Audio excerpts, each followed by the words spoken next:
I had been trying for a year to interview 1960s pop star Bobby Vee. Vee was diagnosed with Alzheimer's disease in 2011 and stopped touring.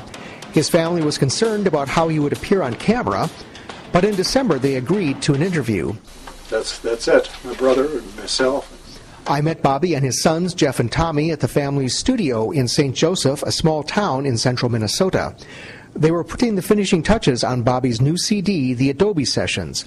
The album grew out of jam sessions a family held in Bobby's Adobe garage near Tucson, Arizona after his diagnosis. Bobby is 70. He was alert and sharp, but acknowledged that his abilities are diminishing. He answered my questions, but his Alzheimer's affects his speech and makes it hard for him to get the words out.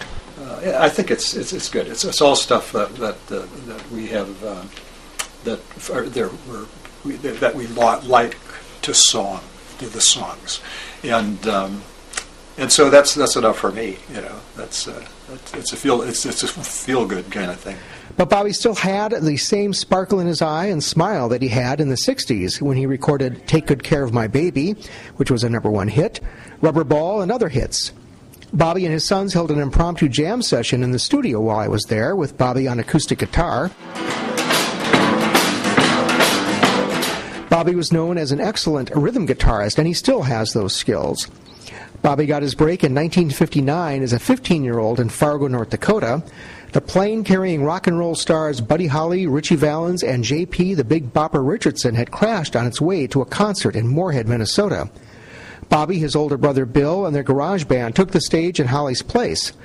Bobby was the only band member who could sing, and he told me he was scared to death. I couldn't believe that he died. At that point, I had his records, and that was and that kept me alive too.